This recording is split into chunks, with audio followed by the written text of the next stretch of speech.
Това е лодка с дистанционно управление генерацията на Infinity Boat, влагоустойчиво, това е лодка стандарт Pro A с отворения контейнер отляво, камуфлажна на наш клиент, което профилактика и правихме. И в момента се тестваме. Сега, тук искам само да отбележа нещо, само секундичка. Нещо много интересно, важно. Така, шума, за да ви изчезне шума на сонара, шума трябва да е на 36. Това са рибите, които, ако са много големи, параметрите тук като цифри, няма да ви показва риби много. Даже аз тук ще намаля малко още. Чак на 0 няма да е, ама примерно на колкото го намалям да е на 12.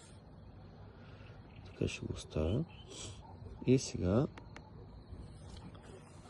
сонара показва по този начин. Малко по-добре. Я покараме нататък. Сега малко да покараме лодката. Ой!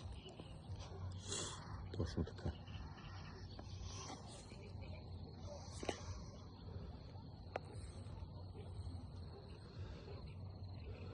Малко по-навътре я вкарайте на риби.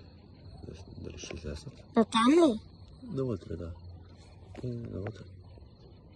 Не е към риба.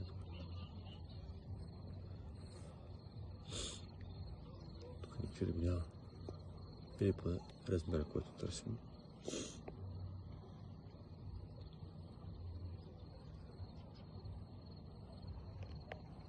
Страшни стъпци.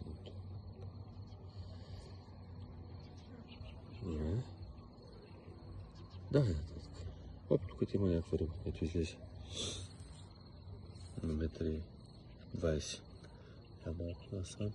Значи тук ти ни излезе риба. Ето, къде сме.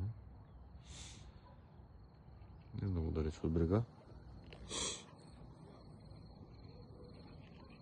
Малко насам да видим по-навътре. Стой. Стой тук, че там ще ни се скарат. Ето къде ще си направим една точка. Няма да правим точка. Чай да приберем направо. Как беше прибирането? След това бутона чувстват и започва да се прибира. Дали само дистанционното сега. Ето, прибираме се.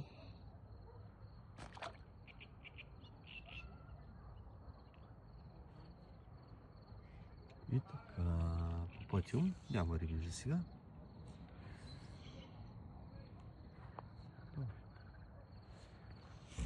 Трябва да дойде тук. На основна точка.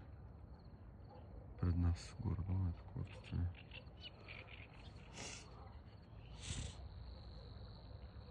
Намалили сме скоростта на лодката, че много силно вървеше. Сега върви доста по-точно. Тук ни показва някаква риба.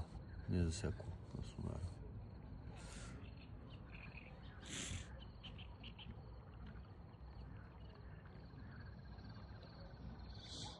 Значи тук някакъв трябва да бъде.